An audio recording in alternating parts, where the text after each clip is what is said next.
Hello everyone, welcome back to my channel. My name is Preeti Pandey and आज हम लोग discuss करने वाले हैं हमारा नया चैप्टर, नया टॉपिक, वो है एग्रीगेट डिमांड। तो जो हमारा एग्रीगेट डिमांड है और उसका रिलेटेड कॉन्सेप्ट्स, उसमें हमारा एग्रीगेट सप्लाई ये पूरा एक चैप्टर बनता है। इसीलिए इस टॉपिक को मैं छोटे छोटे ही वीडियोस में लेके आऊंगी, जैसे पहले से करते हुए आई हूँ। तो हम लोग इस चैप्टर को पूरे कम से कम 5 to 6 वीडियोस में कंप्लीट करेंगे। इसीलिए चैनल में बने रहने के लिए थैंक यू सो मच। और अगर सब्सक्राइब नहीं किया है तो चैनल को सब्सक्राइब कर लें। अब बिना टाइम वेस्ट करे हम चलेंगे हमारे वीडियो में। तो अब हम लोग डिस्कस कर रहे हैं एग्रीगेट डिमांड को। अब डिमांड क्या होता है, सप्लाई क्या होता है, ये तो ऑलरेडी आप लोग माइक्रो में पढ़ चुके हैं। माइक्रो में नहीं पढ़ा है तो डिमांड क्या होता है आप नीचे डिस्क्रिप्शन बॉक्स में दिए गए प्लेलिस्ट के लिंक में जाके क्लिक करके उसको देख सकते हैं। अब हम लोग डिस्कस करते हैं एग्रीगेट डिमांड को। जैसे कि मैंने आप लोगों को पहले ही बताया कि डिमांड जो होता है वो इंडिविजुअल लेवल पे हम लोग बात करते हैं। तो एग्रीगेट मतलब क्या होता है? एग्रीगेट मतलब तो नॉर्मल सा टर्म है एक, जिसमें हम सम की बात कर रहे होते हैं। तो जब हम एग्रीगेट डिमांड की बात करेंगे, इसका मतलब ये है हम टोटल डिमांड की बात करने वाले हैं। तो डिमांड तो हो जाएगा इंडिविजुअल लेवल पे कि हाँ, इंडिविजुअल कमोडिटी की इंडिविजुअल लेवल पे ये डिमांड है। लेकिन जब हम एग्रीगेट डिमांड की बात करते हैं तो वहां पे बात होने वाली है हमारे सारे गुड्स एंड सर्विसेज की, फाइनल गुड्स एंड सर्विसेज की। ध्यान से सुनना, फाइनल गुड्स, इंटरमीडिएट गुड्स की बात नहीं हो रही है, सिर्फ फाइनल गुड्स की बात हो रही है। तो उन गुड्स एंड सर्विसेज की जब हम पूरी डिमांड की बात करते हैं, ऑल ओवर इकोनॉमी में जितने डिमांड है उसी को बोलते हैं एग्रीगेट डिमांड। अब डिस्कस कर लेते हैं इसके कुछ कुछ छोटे छोटे पॉइंट्स और उसके बाद हम लोग डिस्कस करेंगे इसका प्रॉपर कॉन्सेप्ट विद प्रॉपर एक डायग्राम। अब यहाँ पे हम लोग पढ़ने वाले हैं एग्रीगेट डिमांड शेड्यूल को। तो शेड्यूल क्या होता है? किसी भी चीज का टेबुलर फॉर्म या टेबुलर रिप्रेजेंटेशन, ठीक है। तो यहाँ पर हम पढ़ेंगे एग्रीगेट डिमांड शेड्यूल को, जहां पर मैंने ले लिया है एक तो वाई क्या होता है? इनकम ही तो होता है। और ये है मेरे AD, that is aggregate demand. तो आप लोग यहाँ देख पा रहे होंगे कि हमारी इनकम लेवल एक टाइम पे 0 थी, फिर 20 हुई, फिर 40 हुई, फिर 60, 80, 100, 120। तो ये है मेरी इनकम लेवल कि धीरे धीरे वो इंक्रीज हो रहा है। तो आप देख पा रहे होंगे जब धीरे धीरे ये चीज इंक्रीज हो रही है तो धीरे धीरे एग्रीगेट डिमांड भी हमारा इंक्रीज हो रहा है। तो इन शॉर्ट यहाँ पर मैंने प्रूफ कर दिया है कि अगर मेरा इनकम लेवल बढ़ेगा तो किसी का भी एग्रीगेट डिमांड बढ़ जाएगा। लोगों का इनकम लेवल बढ़ता है तो लोग ज्यादा से ज्यादा डिमांड करते हैं, तो उस कंडीशन पे हमारा एग्रीगेट डिमांड भी बढ़ जाएगा। तो अब है हमारे एग्रीगेट डिमांड के कंपोनेंट्स। तो कंपोनेंट्स जो आप लोगों के कोर्स में है वो सिर्फ और सिर्फ 2 ही चीज है, जिसमें हम लोग सिर्फ हाउस होल्ड्स और जो दूसरा सेक्टर है हमारा प्राइवेट सेक्टर, उसी को लेंगे। लेकिन कंपोनेंट्स अगर हम लोग बात करें हमारे ओपन इकोनॉमी में, इन शॉर्ट बोल सकते हैं हमारे, जिसमें चारों सेक्टर्स आते हैं। सर्कुलर फ्लो में पढ़ा था हम लोगों ने, जिसमें चारों सेक्टर्स आएंगे। वो वाली इकोनॉमी की अगर हम एग्रीगेट डिमांड की बात करें तो हमारे 4 आएंगे। तो 4 क्या होंगे? पहला है हमारा हाउस होल्ड कंजम्पशन एक्सपेंडिचर। तो हाउस होल्ड कंजम्पशन एक्सपेंडिचर हमारा बेसिकली वो कंजम्पशन एक्सपेंडिचर होता है, वो खर्चा होता है, वो डिमांड होती है जो हाउस होल्ड्स करते हैं, मतलब फैमिलीज जैसे मैं, आप, हम सब लोग जितने भी हैं। दूसरी चीज है हमारी प्राइवेट एक्सपेंडिचर। तो जब हम प्राइवेट एक्सपेंडिचर की बात करते हैं तो यहाँ पर उन खर्चों के बारे में बात हो रही है जो कि कोई कंपनीज, कोई प्राइवेट ऑर्गेनाइजेशंस या किसी भी तरीके की कोई कंपनीज या ऑर्गेनाइजेशंस, इंस्टीट्यूशंस, ये सारे के सारे खर्चे कर रहे होते हैं। फिर तीसरी चीज आती है हमारी गवर्नमेंट एक्सपेंडिचर। तो गवर्नमेंट एक्सपेंडिचर में जब हम बात करेंगे तो उसमें वो खर्चों के बारे में बात होगी जो कि हमारे गवर्नमेंट खर्चे करते हैं। तो जब गवर्नमेंट खर्चा कर रहा है तो ऑब्वियसली वो क्या है? वो किसी चीज की डिमांड कर रहा है। तो ये सारे के सारे कंपोनेंट्स हमारे एग्रीगेट डिमांड में आते हैं। फिर जो हमारा लास्ट कंपोनेंट है इसका, वो है हमारा नेट एक्सपोर्ट्स। तो नेट एक्सपोर्ट्स में हमारा आ जाता है जितने भी एक्सपोर्ट हमने किए और जितने भी इंपोर्ट्स हमारे आए हैं, तो उनका जो डिफरेंस होता है वो हमारा हो जाता है नेट एक्सपोर्ट्स। तो सबसे अच्छी बात ये है कि आप लोगों को ये पढ़ने की जरूरत नहीं है, मैंने फिर भी आप लोगों को एक जनरली आइडिया बता दिया कि ये चारों चीजें हमारी ओपन इकोनॉमी के एग्रीगेट डिमांड है। बाई चांस कभी क्वेश्चन आ जाता है तो अब आप लोग कर पाओगे। अब हम पढ़ेंगे aggregate demand in closed economy. अब हम लोग पढ़ रहे हैं aggregate demand in closed economy. तो ध्यान रखना, aggregate demand in closed economy में सिर्फ दो ही चीजें आएंगी। पहला है हाउस होल्ड के खर्चे और दूसरा है हमारा प्राइवेट फर्म्स के खर्चे। तो हाउस होल्ड के खर्चे और प्राइवेट फर्म्स के खर्चे दोनों मिलके क्या बनेंगे? Aggregate demand. इसी तरीके से हम इनको बोल सकते हैं हमारा एक्सपेंडिचर। इसीलिए बोला जाता है कि एग्रीगेट डिमांड ही हमारा एक्सपेंडिचर होता है, टोटल एक्सपेंडिचर जो होगा। तो आपके कोर्स में सिर्फ और सिर्फ हमारे क्लोज्ड इकोनॉमी के बारे में ही है। तो अब हम लोग यहाँ पर एक नए स्केड्यूल साथ ही में इसके डायग्राम के साथ इसको पढ़ेंगे। तो हम लोगों ने डिस्कस किया था कि एग्रीगेट डिमांड जो क्लोज्ड इकोनॉमी है वही आपके कोर्स में है, तो उसी के थ्रू हम लोग यहाँ स्केड्यूल पढ़ रहे हैं और फिर हम लोग ग्राफ पढ़ेंगे। सिर्फ यही आपके कोर्स में है, इसीलिए आप इसको ज्यादा से ज्यादा लोगों तक शेयर करना, प्लस चैनल को सब्सक्राइब नहीं किया तो चैनल को भी सब्सक्राइब कर लेना। तो ये है मेरा इनकम, जहाँ पे मेरी पहले 0 लेवल ऑफ इनकम है, फिर 100 है, फिर 200, 300, 400, 500, 600। जिस तरीके से बताया था कि हमारा क्या है, क्लोज्ड इकोनॉमी है। तो क्लोज्ड इकोनॉमी में सिर्फ और सिर्फ क्या आने वाला है? हाउस होल्ड्स और दूसरा आएगा फर्म्स।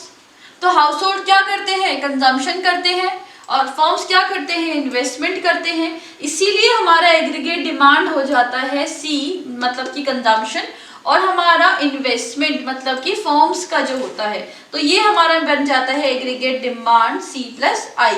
अब C प्लस आई जो है हमारा डिमांड है किसी चीज का, इसीलिए हम इसको एक्सपेंडिचर भी बोल सकते हैं। यही रीजन है एग्रीगेट डिमांड को हम एक्सपेंडिचर भी बोलेंगे। तो यहाँ से तो हमने समझ लिया कि एग्रीगेट डिमांड हमारा C प्लस आई है, मतलब C प्लस आई उधर लिख दिया। अब यहाँ पर देखेंगे कि एग्रीगेट डिमांड हमारा C प्लस आई है, तो 0 लेवल ऑफ इनकम में 40 कंजम्पशन हो रहा है। 40 कैसे? इनकम तो है ही नहीं, 40 कैसे हो रहा है? तो आप खुद सोचो, अगर आप लोगों को जीना है, सरवाइव करना है, तो कुछ ना कुछ तो कंज्यूम करोगे, कुछ तो करोगे, क्योंकि जीना है, बेसिक सर्वाइवल जो नेसेसिटी गुड्स होते हैं उनको तो कंज्यूम करोगे ही, खाना पीना ये सब चीजें। तो इस कंडीशन पे ध्यान रखना, 0 लेवल पे भी हमारा कंजम्पशन होता है। तो वो कंजम्पशन जो होगा, या तो आपकी पुरानी कुछ सेविंग्स बची होगी तो उसमें से थोड़ा बहुत यूज कर लोगे, या फिर आप लोगों को किसी ना किसी से उधार लेना पड़ेगा, या कुछ भी करना पड़ेगा, क्योंकि जीना है तो कंजम्पशन करना है। अगर कंजम्पशन नहीं हो रहा है इसका मतलब आप लोग अब नहीं हो, ठीक है। तो 0 लेवल पे भी हमारा कंजम्पशन हो रहा है, ध्यान देना, 0 लेवल पे भी कंजम्पशन हो रहा है। इसको बोलते हैं ऑटोनॉमस कंजम्पशन, और ये डिनोट होता है हमारा C बार से। इसको बोलेंगे ऑटोनॉमस कंजम्पशन। इंपॉर्टेंट है, 1 मार्क्स में आ सकता है कि 0 लेवल ऑफ इनकम पे भी अगर हमारा कंजम्पशन हो रहा है उसे क्या बोलेंगे। क्वेश्चन ये भी आ सकता है कि ऑटोनॉमस कंजम्पशन क्यों होता है। तो आप लोगों को पता है, सरवाइव करना है तो बेसिक नेसेसिटी गुड्स को कंज्यूम करना ही पड़ेगा। तो ये था हमारे कंजम्पशन। उसके बाद यहाँ ध्यान रखना, इन्वेस्टमेंट भी हो रहा है। हमेशा ध्यान रखना कि जो हमारा इन्वेस्टमेंट है, हम लोग मान के चलते हैं कि हमारा इन्वेस्टमेंट ऑटोनॉमस रहेगा। ऑटोनॉमस इन्वेस्टमेंट और एक और इन्वेस्टमेंट हमारा होता है इंड्यूस इन्वेस्टमेंट, जिसकी वीडियोस मैं इन फ्यूचर लेके आऊंगी इसी चैप्टर के अंदर ही, टाइप्स ऑफ इन्वेस्टमेंट में। तो अभी बस इतना सा समझ लीजिए कि हम लोग यहाँ एक अज्यूम करके चलते हैं कि जो भी हमारे इकोनॉमी में इन्वेस्टमेंट होगा वो ऑटोनॉमस होगा। ऑटोनॉमस मतलब कि इनकम लेवल चेंज हो जाएगी लेकिन इन्वेस्टमेंट बिल्कुल कांस्टेंट रहने वाला है। इनकम जब 0 थी तो भी कंपनीज 20 इन्वेस्टमेंट कर रही थी, इनकम जब हमारे 400 हो गई तो भी हमारी कंपनी 20 का ही इन्वेस्टमेंट कर रही है। तो एग्रीगेट डिमांड क्या होता है? C प्लस आई। तो बस क्या करना है, ऐड करना है, 40 plus 2 60, 120 plus 20 140, 200 plus 20 220, 280 plus 20 300, 360 plus 20 380, फिर हमारा 440 एंड 420 460, और लास्ट है हमारा 520 प्लस 20 दैट इज 540। तो ये है हमारा एग्रीगेट डिमांड। हमने निकाला कैसे? इनकम लेवल दिया हुआ था, कंजम्पशन हमें दे दिया है, इन्वेस्टमेंट हमारे पास ऑलरेडी है जिसमें मैंने बोला कि वो कांस्टेंट रहेगा, और एग्रीगेट डिमांड हमारा इनको ऐड करके आ जाएगा। अभी हमारे यहाँ पर हम लोग बना रहे हैं एग्रीगेट डिमांड का कर्व। तो एग्रीगेट डिमांड का कर्व कैसे बनेगा? जो भी हमारा वो शेड्यूल है उसी के थ्रू यहाँ पर बन जाएगा। तो यहाँ पर मैंने एक्स एक्सिस पे ले लिया है इनकम, और हमारे वाई एक्सिस पे आ जाएगा एग्रीगेट डिमांड। इसके अंदर हमारा कंजम्पशन और इन्वेस्टमेंट दोनों ही आ जाएगा।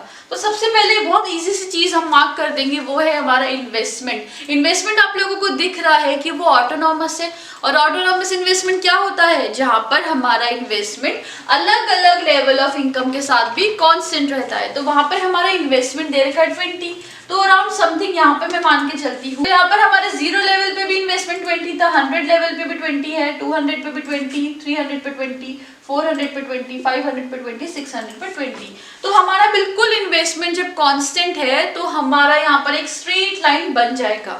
अब हम बात करते हैं हमारे कंजम्पशन की। तो कंजम्पशन के टाइम पर हमारे स्टार्टिंग में जो कंजम्पशन था, जो कि ऑटोनॉमस कंजम्पशन था, वो कंजम्पशन हमारा क्या था, ये वाला पोर्शन था, जहां पर 0 लेवल ऑफ इनकम के बाद भी मेरा 40 कुछ कंज्यूम हो रहा था, राइट। तो 40 कुछ कंज्यूम हो रहा था, तो उस कंडीशन पे ये मेरा हो जाएगा C bar, that is autonomous consumption.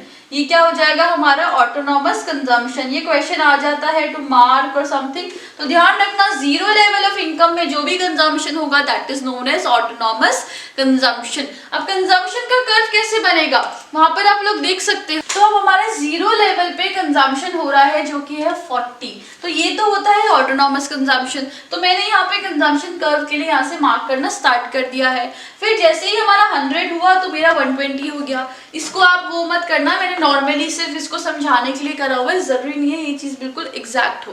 तो 100 लेवल पे 120 हुआ, मतलब थोड़ा सा बड़ा। 200 लेवल पे हमारा थोड़ा सा और बड़ा, जो कि 200 हो गया। उसके बाद 300 पे हमारा 280 हो गया, तो धीरे धीरे बढ़ रहा है। फिर 400 पे हमारा थोड़ा सा और बढ़ गया, फिर 500 पे और बढ़ गया, और फिर 600 पे और बढ़ गया। तो जब मैं इन सबको एक साथ ज्वाइन करती हूँ तब बन जाता है कंजम्पशन कर्व। अब जब मेरे पास इन्वेस्टमेंट भी आ गया, मेरे पास कंजम्पशन कर्व भी आ गया, तो अब क्या बनने वाला है, एग्रीगेट डिमांड। तो हमेशा ध्यान रखना एग्रीगेट डिमांड तो इससे ज्यादा ही बनना स्टार्ट हो जाएगा, मतलब इन सब से तो बड़ा ही होगा। बनाएंगे एग्रीगेट डिमांड को, तो एग्रीगेट डिमांड का जो कर्व है वो क्या होगा, हमारा कंजम्पशन और इन्वेस्टमेंट के ही जो एडिशन होगा। तो इन्वेस्टमेंट और कंजम्पशन के एडिशन आप लोग जानते हो कहाँ से स्टार्ट होगा, इससे थोड़ा सा ऊपर ही होगा। जैसे कि ऑटोनॉमस में 40 था और 20 इन्वेस्टमेंट है, तो हमारा क्या हो जाएगा, अराउंड समथिंग यहाँ से 60 से स्टार्ट हो जाएगा। ये अराउंड 60 है अगर, तो धीरे धीरे हमारा इन दोनों में एडिशन होता रहेगा, तो हमारा एग्रीगेट डिमांड भी बढ़ता जाएगा। तो बढ़ता जाएगा तो एग्रीगेट डिमांड भी हमारा कुछ स्ट्रेट ऐसा आएगा, that is aggregate demand curve. तो ये है हमारा इन्वेस्टमेंट कर्व जो कि कांस्टेंट था। कंजम्पशन हमारा ऑटोनॉमस कंजम्पशन के बाद से स्टार्ट हो रहा है, उसके बाद एग्रीगेट डिमांड कुछ नहीं करना है, बस उनको एडिशन जो है हमारा उसी को यहाँ पे मार्क करना है। तो ये है हमारा एग्रीगेट डिमांड का कर्व। आई गेस इसमें आप लोगों को कोई भी डाउट नहीं होगा, लेकिन फिर भी कोई डाउट होगा तो आप मुझसे कमेंट बॉक्स में कमेंट करके पूछ सकते हैं। इस वीडियो को ज्यादा लंबा नहीं करना चाहती, इसलिए वीडियो यहीं तक ही रख रही हूँ। नेक्स्ट वीडियो में मैं लेके आऊंगी हमारा एग्रीगेट सप्लाई कर्व के बारे में, साथ ही में मैं कुछ एग्रीगेट डिमांड और एग्रीगेट सप्लाई को जब आगे फ्यूचर में वीडियोस बनाऊंगी तो उसमें इनके कुछ इंपॉर्टेंट पॉइंट्स को भी हाईलाइट कर दूंगी। तब तक के लिए see you and thank you so much for watching this video.